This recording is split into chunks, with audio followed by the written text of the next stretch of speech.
Uma das perguntas muito comuns dos pacientes que têm gordura no fígado e procuram aqui o consultório é: doutor, não é possível que eu tenha gordura no fígado. Eu não como fritura, eu não como nada gorduroso, eu não como carne gordurosa. Por que que essa gordura foi parar no meu fígado? E a resposta é bem surpreendente mesmo, né? Ou seja, por que que ocorre a gordura no fígado? E a resposta é por uma falha do metabolismo do açúcar. Então, o que vai se transformar em gordura no fígado, em geral, não é a gordura que você ingere, é o carboidrato, é açúcar. E essa história é muito interessante, porque o ser humano, o Homo sapiens, acho que o Neandertal também tinha essa capacidade de, de transformar o açúcar da frutose em gordura, enquanto os babuínos e os macacos não tinham essa capacidade. Então, quando você vê a evolução do homem pelo globo, né, essa facilidade de transformar o açúcar em gordura permitiu que o homem saísse dos trópicos e povoasse os climas mais temperados, as zonas que não tinham alimento durante toda a época do ano. Então, essa capacidade de fazer a geração de gordura, que é um estoque energético a partir do açúcar, foi o que permitiu o homem povoar toda a Terra. Então, aquilo que no começo era muito interessante, era muito produtivo, permitia que a gente guardasse energia, hoje, com a vida atual, é um martírio. O que era uma bênção acaba sendo um martírio, porque hoje a gente acaba acumulando muita gordura através do carboidrato que a gente vai ingerindo em excesso. E essa gordura ela vai se depositando em vários lugares, nas artérias, que é a aterosclerose, no abdômen, que é a obesidade visceral, e no fígado, que é o acúmulo de gordura que a gente chama de esteatose, né? E esse problema da esteatose é um problema amplo que vem com todo esse metabolismo do açúcar. Então é comum a gente ver pacientes que são com esteatose, obesos, hipertensos, diabéticos, com colesterol, com triglicérides aumentado. Então esse grupo de doenças elas andam em conjunto. E é claro que o nosso comportamento nutricional tem muito a ver com isso. Mas não é exclusivo. Tem gente que come bastante carboidrato e não desenvolve essa doença. O que mostra que além do nosso comportamento tem uma questão genética, né? As famílias que trazem essa síndrome metabólica ligada, elas costumam ter os familiares e os seus integrantes com mais doença metabólica, que inclui a gordura no fígado, né? E para a gente detectar a gordura no fígado é relativamente simples, né? Porque o ultrassom é capaz de identificar as gorduras desde a sua fase inicial até a sua fase mais avançada. Tem outros métodos para identificar gordura no fígado? Tem. Ressonância pode identificar, né? A biópsia hepática também pode identificar, mas em geral a identificação da gordura já acontece no ultrassom. Fez ultrassom, consegue identificar se tem gordura no fígado ou não com relativa precisão. Claro que os graus mínimos de gordura a gente não vê no ultrassom, mas esses também têm uma importância menor. A partir do que a gordura acaba sendo identificada, né, no ultrassom, a gente já tem um diagnóstico de esteatose. E a esteatose é algo que precisa ser cuidado.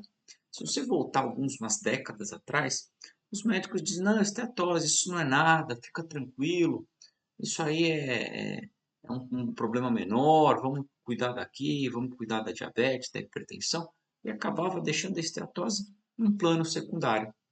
E isso foi um erro, porque a partir da observação da evolução desses pacientes que têm esteatose e o resto das doenças também, a gente pôde observar que a doença esteatose pode evoluir para cirrose.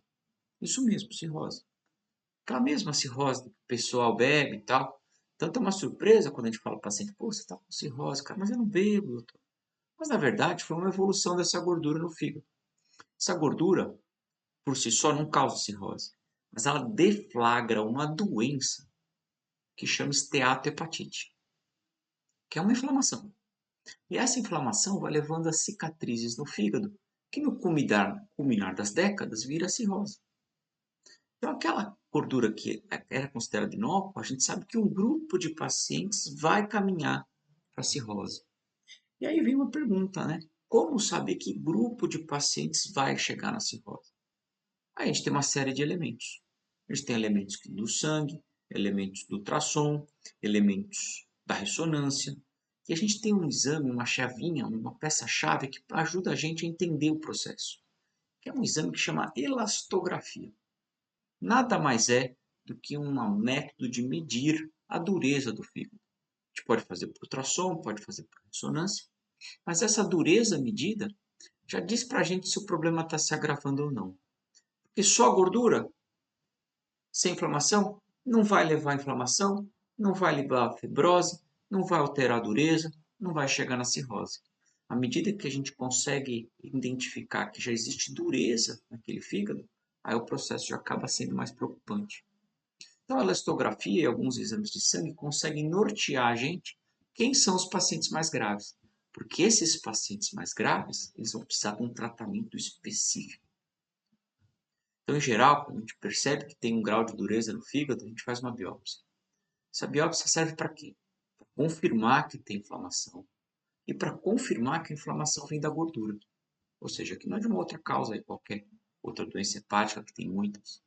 E aí, a gordura confirmou que tem inflamação e fibrose, a gente faz um tratamento específico. E aí, o tratamento ele pode ser muito amplo. Ele vai passar por alguns medicamentos, mas vai passar por comportamentos. E o comportamento é uma coisa importante.